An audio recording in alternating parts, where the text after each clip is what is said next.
right. Thanks, everyone. My name is Taylor Savage. Great intro. My name is Taylor Savage. I'm a product manager here on Chrome on the Polymer project. I'm here with Monica, who's an engineer on the Polymer project as well, to tell you all things Polymer. So I'll start off by talking a little bit about where we are with the project overall, and how we think that web components are really changing how we do web development. And then Monica will go into some of the more technical details around how to take best advantage of Polymer, of web components, to build a really great, high-quality, modern, mobile, progressive web app. But first off, let's talk about the mobile web. And we've been talking about the mobile web a lot at this conference. It's kind of like the mobile web conference, and there's good reason for that. The mobile web is incredible.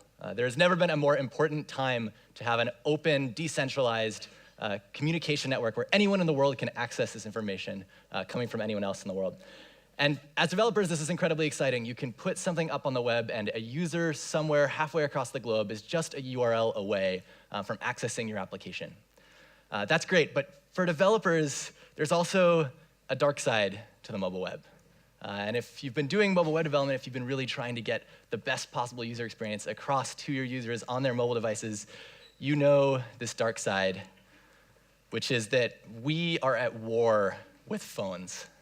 Phones are our enemy. They're our user's best friend, but as developers, they are our enemy. And it can feel like, as we're trying to produce the best possible user experience, the phones are fighting against us at every possible turn.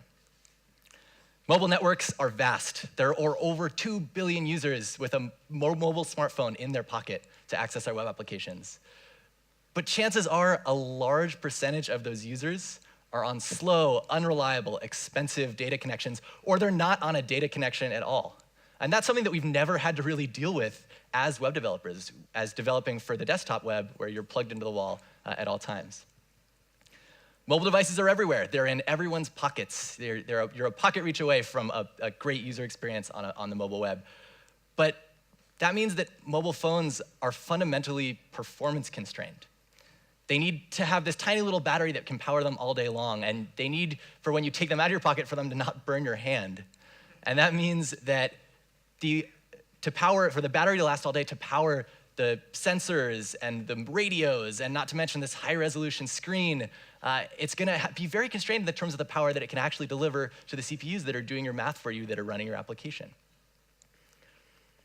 And we've got a lot of tools available to us, a lot of open source tools available to us as web developers to allow us to create these web applications. Then these tools are incredibly diverse and incredibly powerful. But it can seem like more and more the tools available to us are getting continually bigger and continually more complicated. Building a great mobile web experience is hard. It's a little bit like climbing Mount Everest. It's challenging, it's expensive. To really do it right, you need kind of a lot of training and a lot of good guidance. And this is a shame. It should be much easier to deliver experiences on the web to users, especially in this important mobile context. But there's good news. We have a mantra on the Polymer project. We have kind of a philosophy about how we think we should be building web applications, what we should be thinking about as we're constructing these new mobile web applications to make our lives easier and to make our users' lives better. And that mantra is to use the platform. The web platform is getting increasingly powerful with new primitives like service worker, like web components, with new serving mechanisms like HTTP2. We have more tools at our disposal as developers than ever that allow us to build and deliver a really high-quality web application. And so it's our responsibility now, in fact, it's our advantage to take advantage of what's already there, baked into the browser, sitting on our users' devices in their pockets in the form of the web platform. So the Polymer project is the Chrome Web Platforms team's set of libraries and tools for web developers to help developers take full advantage of the modern mobile web platform, to take advantage of what's right there sitting on the browser. Now, the primary feature that Polymer, the library, has been focused around is web components.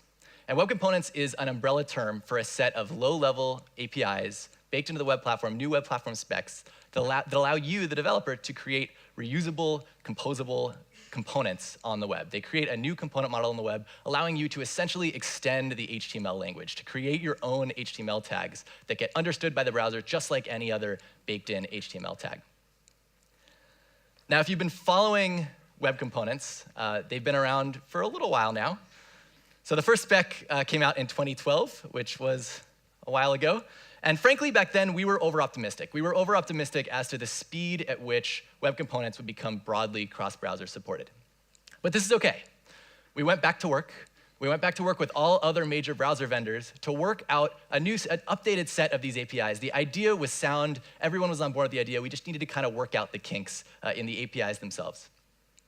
And so I'm very happy to say that as of today, we've turned a major corner with the Web Components APIs with an updated version of some of these Web Components specs, Web Components v1.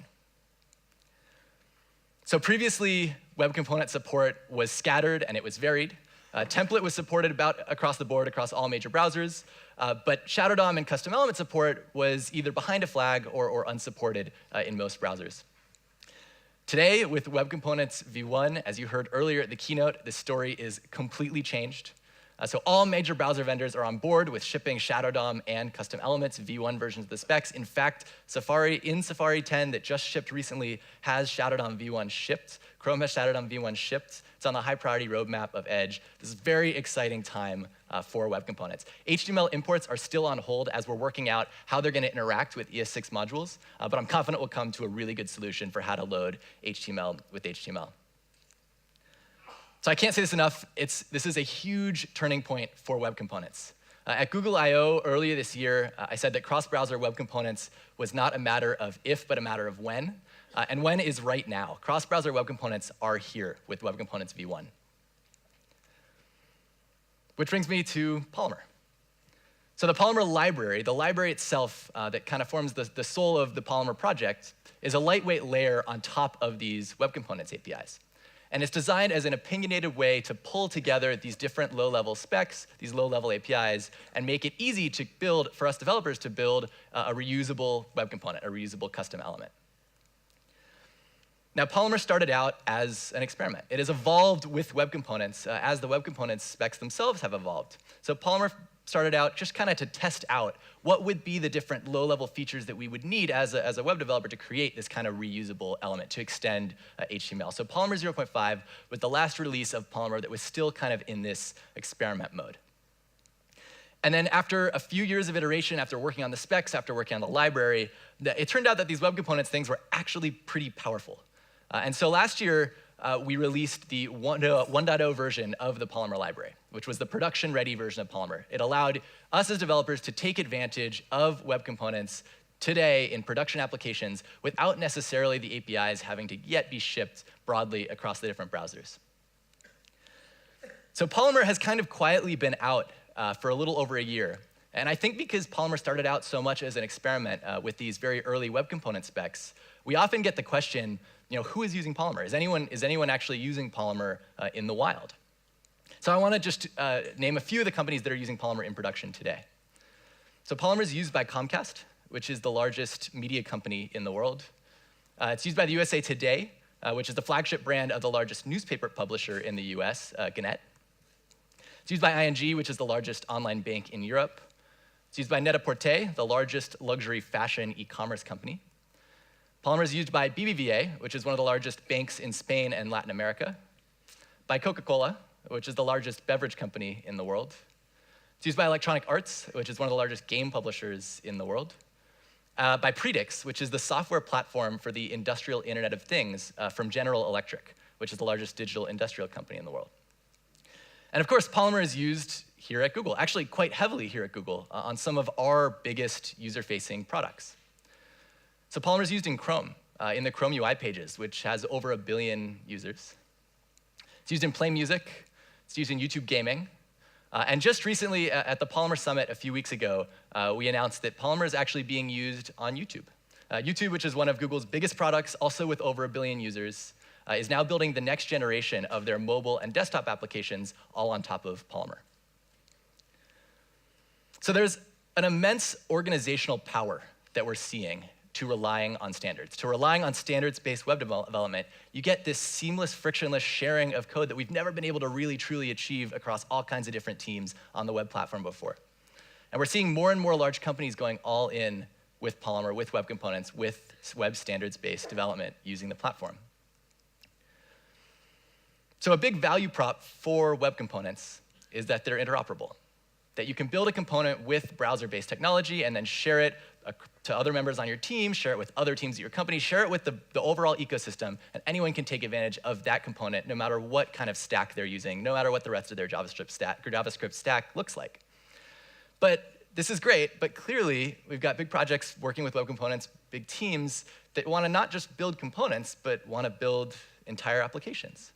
So we get the question a lot, how can I take web components and then build an entire application, specifically an entire progressive web application out of web components? And our answer in the past has always been, well, that's the whole point of web components, is there's no one way to build an application. You can choose any of the tools that you're familiar with, anything that you like already, and use that to put together web components into an application. But obviously, that is kind of unsatisfying. And what we realized is that if you take web components, which are one new set of web platform primitives, and you combine them with other new, really exciting web platform features like Service Worker, like HTTP2, you can actually end up with a whole that's much greater than the sum of these individual parts. And so we wanted to put together kind of an opinionated showcase of how all these different features are really designed to come together and make for a really great user experience. And so earlier this year, we released the Polymer App Toolbox. And again, the goal of the Polymer App Toolbox was to go beyond just components and show how components can be put together with these other technologies into complete progressive web apps. So the App Toolbox includes a set of web components, app-level components for things like layout and routing and internationalization. It includes a command line tool, the Polymer command line tool that lets you build and deploy your application. And applications built with the Polymer App Toolbox are designed to be served via what we call the purple pattern, a way of using HTTP2 and server push to being able to deliver just absolutely the minimum of what you need to be able to render each view of your application to your users with minimal overhead. And you'll hear more and more about this purple pattern across various talks at this summit. And then in addition to the components and the pattern and the CLI, we wanted to show what you could actually create when you put all these things together. And so we launched shop.polymerproject.org, which you've also already seen in many of the demos up here, a progressive web app that really is just a killer user experience. It uses the app toolbox, it uses the purple pattern, it uses Polymer web components to deliver an e-commerce-like application. You can visit that at shop.polymerproject.org. And we're already seeing the kind of value of this Polymer app toolbox being used by companies to build applications. So take Jumia Travel, which is the travel division of Africa's largest e-commerce site. Now, 75% of mobile connections in sub-Saharan Africa are on 2G. And that's forecasted to still be 45% in 2020. So there's an immense challenge to be able to deliver a rich, full application over the narrowest network you possibly can. And so thanks to the Polymer App Toolbox and thanks to web components and the purple pattern, Jumia's progressive web app is able to achieve this. They built a progressive web app on the Polymer App Toolbox that has twice as fast a page load on 2G and uses 6 times less data than their native app to be able to deliver the same exact flow. And I think the quote from the Jumia team really speaks to the value and the power of web components, which is that they were able to build a complete kind of prototype of this website, the entire flow, in just 4 weeks, so that they could show it to their management and sell the management that this is a very valuable, compelling experience, and then go from there to build the actual production application. So this is exactly what we want web components to allow developers to achieve really rapid prototyping all the way through to production deployment. So we're really starting to feel the momentum of web components. Web components are now being truly broadly adopted cross-browser. They're being used in real, serious production applications by large companies and here at Google. And this means that it's time to kind of open the next door for the Polymer project. So we're working right now on the next major push of the Polymer library, which is Polymer 2.0. So we just released the preview version of Polymer 2.0. It's up on GitHub. And there are a few key things that we're focused on when we're designing and working on Polymer 2.0, a few key features and distinctions from the Polymer 1.0 release. So the first, obviously, is Web Component v1 support. Web Component v1 are the specs that are going to be broadly shipped across browser that we're already seeing out there, and Polymer 2.0 is designed to take advantage of these new custom element and Shadow DOM v1 APIs baked into the browser. Polymer 2.0 also offers better interoperability with other JavaScript frameworks, with other JavaScript tools, by eliminating some of the Polymer-specific abstractions that kind of leaked through in Polymer 1, namely the Polymer.dom shady DOM APIs and some structured data manipulation that leaked through. So the takeaway is that a custom element built in Polymer 2.0 is truly web native. It will be indistinguishable from any other vanilla web component that you might build with any other web components framework or just with raw vanilla web components. And finally, we don't want to leave Polymer 1.0 users in the dust. One thing that we took away from the Polymer 0.5 to 1.0 transition is that transitioning a major framework, transitioning a major dependency, even if it's small, is a huge pain point, especially for large companies, especially for large projects, especially for teams at Google that are relying really heavily on Polymer. So with Polymer 2.0, from the beginning, we've designed it with backwards compatibility in mind. So Polymer 2.0 comes with a near seamless backwards compatibility layer, making it as simple as possible to be able to transfer a Polymer 1.0 component to work in Polymer 2.0. And Polymer 2.0 also supports what we call hybrid mode.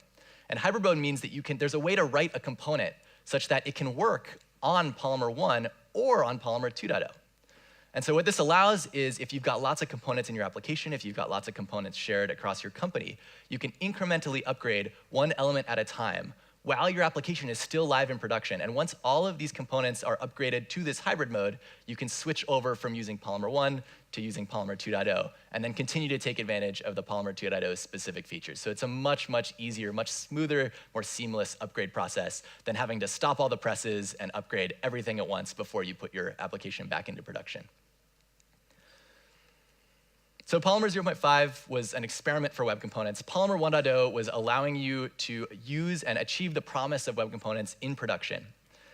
And with 2.0, we can finally realize the full value of web components, which is going web native, which is actually truly using the platform, using standards-based cross-browser APIs to use the platform to write less code, to ship less code, to write more elegant, smaller applications and deliver them across the mobile web. And we're actually seeing this use the platform mantra bearing out in the numbers with Polymer 2.0 when you take a close look at how Polymer 2.0 actually works and is built. So Polymer 2.0, if you build a web component with Polymer 2 and you ship it on a browser that doesn't need any polyfill, so that supports Web Components v1 out of the box, Polymer itself is only 12 kilobytes. It's small. And it's getting smaller and smaller. And that is our whole goal with Polymer. We're not trying to build a massive framework. We're trying to build a tool that gets smaller and smaller as the platform fills many of the gaps in our developer experience. So this is using the platform in actual service to the Polymer library. We are just at the beginning of the story for web components.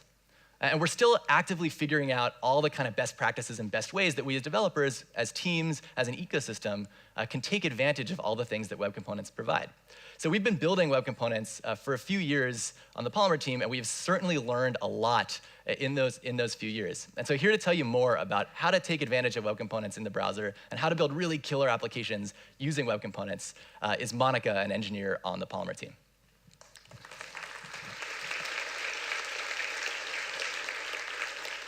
Coming up mid-talk means that I didn't get an awesome Paul Lewis introduction, so I'm super bummed about this now. Hi. So the thing about Polymer, the library, is that it's not really about the library itself. It's about what you do with it, and that's building elements. And what I've been thinking about on how to structure this talk, I've realized that when Taylor said that mobile web development is hard, the same thing can be said about element development. It takes a lot of expertise. It's really hard to make a good element that you can put on every page that you have. So I think it's really important to actually talk about it. And what we've been talking a lot about is how to make a good element and how to make a fast element. And we've given talks about, oh, I'm not allowed to go back. And we've given talks about that. But then I thought about it, and there's three kind of people that actually interact with elements. You've got the people who use their elements, who don't actually want to build a good element. They just want to use other people's elements when they're developing a web app. There's people who author the elements, and we've been talking about them a lot. And there's people who maintain the elements. And these may be the authors, but may just be other people who've inherited these elements, don't really know the intimate details on how this element came to be the monster that it is. So we need to be able to address their concerns too. So I'm going to do two different things. I'm going to talk about the people who use the elements and give you some advice about how you can architect your apps using web components, and how we've built some tools for the people who have to maintain those elements. And on the Polymer Elements team, we have a lot of experience with this. We initially authored over 100 elements. I think it's over like 130 now, which is kind of a lot. We've spread them across 3 different orgs to make everything actually really complicated and hard to sync and test together. Why not have a little fun while you're at it? We've used them internally, like just in our team, on over 20 apps. And this is important to us, like the shop app, because that's how we come up with advice for other developers. That's how we come up with patterns that you can use. And we're also on the maintaining side of this. Polymer elements are used in over 500 apps. These are internal to Google. They're external to like some of the companies that you heard about before. So we kind of cover all of those 3 different areas that I talked about. So let's talk about app developers. It's probably half of the audience. You maybe want to use a web component in your application. How can we make this better for you? What best practices do we have for you? And the best advice that I have is that you should not look at web components as something that are new. You already know about components. If you've used any language, you've got objects, you've got the ideas of like compartmentalizing your code. That's not new. And web components themselves aren't actually new either. If you've ever used an input element or a button, they're kind of like a web component. They're a little nugget of functionality and code and styles that have been put together in a little box and given to you, and it has an API, and you know how to use them. You've been doing it for a long time.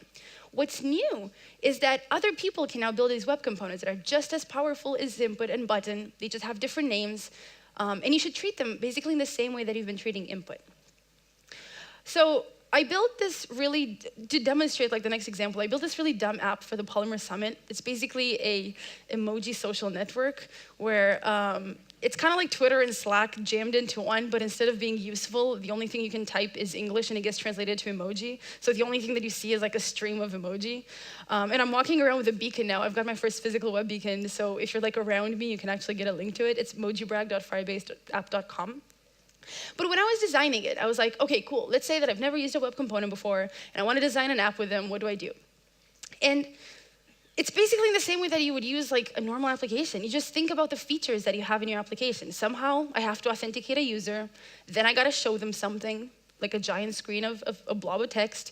And this text can be like a list of other people's dumb emoji posts, or the amazing ability to write your own dumb emoji post, because how else are you going to get content in there?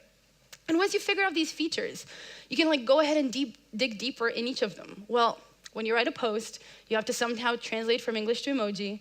And then if you've got a list of posts, you can like them and see their location and all sorts of other stuff like that. But once you have this idea of like what the logical components in your application are, it translates immediately to web components. The authentication part is done with Firebase Auth, which is an element that does authentication with Firebase. Iron List is a thing that manages a list of elements. And then new post in my app are little web components that I built internally to my app just to like logically structure code around. And it was really easy. And the awesome part about components, and this again is not new, it's happened if you've ever written a class before, if you've written a component, you can refactor it really easily because it doesn't affect the rest of the app. It just sort of sat there as a standalone thing, and you just get to fix its code. So this shouldn't look scary. It's how you would write web components. You could call it a div class equals main screen, but now you can just say main screen as an element. And because web components aren't new and you've been using them in the browser, you just didn't know that an input was a web component, you should use these new web components that you're getting from users in the same way. And that's by using properties and events. If you look at an input, you set all these properties in it. You said its type, you said its value, you said whatever, the min length and max length. When an input does something, it fires an event. It fires an input event, it fires a change event. This isn't new, and this is exactly what people have been doing with their web components. Properties go down, events go up, and you get this like magical unidirectional data flow in your application. So if we go back to my application from before, you have that like giant screen at the top that knows about the state of the world, and you've got like your post button where you like mash on your keyboard and emoji comes out. And the app is going to know things that not every component knows about. For example, it knows what channel you're posting to, so it's going to inform anybody that it cares about by setting a property on those elements. Again, just like you've been doing with input. And when you're done mashing on the keyboard and you have like a new post ready, you fire this custom event and be like, hey, I got an emoji post, does anybody care? And if anybody cares, they're gonna intercept that event. And the same can happen if you wanna like hide conditional UI in like parts of your application. You just set different properties. What I didn't tell you here is that you should call like a public method on this element or something like that. Because again, that's not how we've been using DOM elements before. We don't call random functions on input. We just set properties. Which leads me to my third advice. Use properties and non-methods. You might be tempted to use methods because JavaScript is really keen on having methods, but that's not how the DOM really likes to be used. The DOM has properties and attributes. And this is really great if you're using properties because then you can just use them imperatively and you can have data bindings and stuff like that. So imagine you have a dialog. You could call dialog.open on it, but you don't need to. If it's got a property, you can just say, hey, dialog.opened equals true. And once you've done this, you can just do it as a binding somewhere in your code. And it depends on like some other state of the world. And without writing any JavaScript, like things will open and things will hide as they should because that's how properties work. So properties on methods, properties go down, events go up. Those are your rules. So that's the advice that I have for app developers. But what do we do about element maintainers? You're like this poor sucker that has inherited like 17 elements that somebody else wrote, left the company, and you don't actually know why they're in that state. And this happens whether you're maintaining elements externally like we do for like the rest of the world, or internally, like a lot of companies do. They just have an internal set of elements, but they still have to maintain them. So we've been writing tools, and the biggest advice that I have is you keep hearing about like test-driven development, that's great, but I think you should practice fear-driven development. And that's not being afraid of the code or anything like that. It's really just being afraid of your users, and that's a healthy approach to development. Because most importantly, you should be afraid of like breaking them and breaking their applications. That's like your one responsibility as a maintainer. Don't break other people's code. So in preventing breaking changes, we've been using this tool internally, and we're working on like making it, it's a public repo on Polymer Labs, and we've been working on fixing it so that you all can use it. And it's called TAD2, which stands for Test All the Things Over and Over, because why not come up with a complicated acronym if you can? And the idea is really simple. If you're a maintainer and you want to like accept somebody's pull request, your biggest concern is that you don't actually know what this is going to impact. Look at this dependency graph, which is not a real dependency graph. They're usually way worse than this. But if you modify a leaf at the bottom, unless you have the ability to like hold all the 130 elements in the Polymer Elements catalog in your head, you're probably not going to know what that change is going to affect. It could be a behavior. It's maybe like the ability to be included in like a custom form or something like that. You don't actually know how many elements depend on that change, especially since they can go many levels up the tree. So what TAD2 does is it lets you specify a branch or a particular hash or something like that in a particular element and rerun based on that commit a whole suite of elements, a whole suite of tests. So in this case, we make a change to one element and like make sure that all the other tests pass. And this is great because then you have the confidence as a maintainer that like this PR isn't gonna, destroy all of YouTube, because we've definitely not done that before. The other thing that you should be afraid of is perf regressions. It's really great that now you've have the confidence that you're not going to break somebody's application, but making their application slower is kind of slightly worse because that's harder to fix. And we have two tools for that.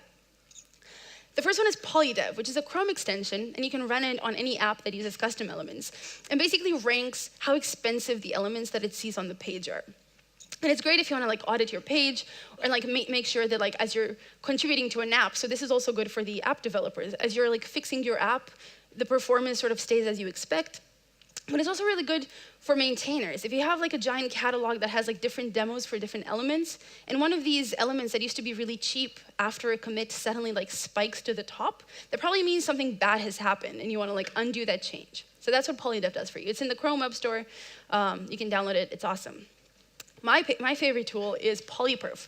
And please note how these names have a poly prefix at the end, but tattoo doesn't, because poly tattoo is weird. So polyperf lets you basically compare the performance between changes. So here, this is an example from Steve's talk from the Polymer Summit, where as a baseline, he has an input element. And it doesn't cost you 20 milliseconds to make one input. It costs you 20 milliseconds to make 250 of them on a page. And then he had this ratings element. And he started with a super shitty version and then just made it progressively faster. And these are just 3 iterations of that ratings element. And the reason why this is good is because you can start doing it for like, again, different commits and different SHAs and different features that you're adding to an element and be like, cool, this element used to cost like 129 milliseconds and now it's 500 milliseconds. Is this change really worth it? Which is great for you as a maintainer because then you can go back and be like, no, this change is shit, we're not merging it, it's fine. So that's fear-driven development.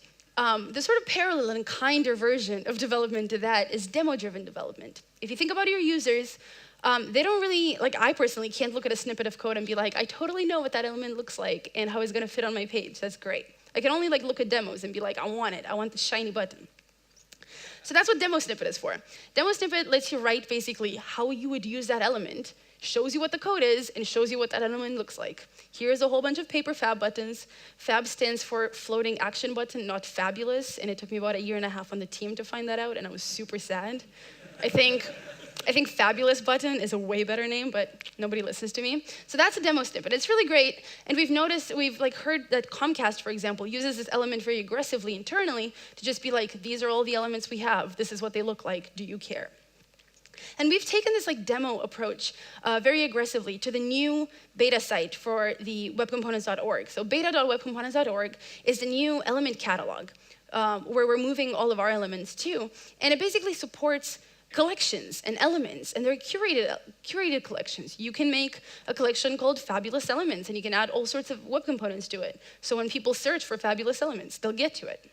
But most critically, it supports inline demos. So this is the documentation page for Paper Fabulous. And here at the bottom, you see a demo.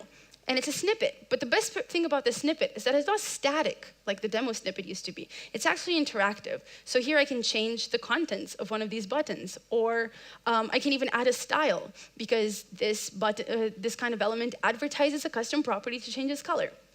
So you can go ahead and do that. So what now? We have web components. They're native in the browser. Polymer 2.0 is right around the corner. What does this mean for you as developers? Because this is called, Polymer web components in U. Let's talk about the U part. There's never been a better time to actually start using web components. So, go ahead, just go and use an element. I have a really dumb element called emoji rain that makes it rain emoji in your page. Go ahead and drop it on your blog, why not? Use Polymer. Don't use Polymer. Use vanilla custom elements that you stumble across. Make your own element. And if you do, share it. Polish it up, submit it to beta.webcomponents.org so that everybody else can look at it, and it's going to be really awesome so that their applications can get better. But most importantly, just make things. Use the platform, use tools that make your life better and make you write less code, and build awesome things for the web, because it's up to you to make the web better. We can just help you along with it. But at the end, you're going to make it awesome. Thank you.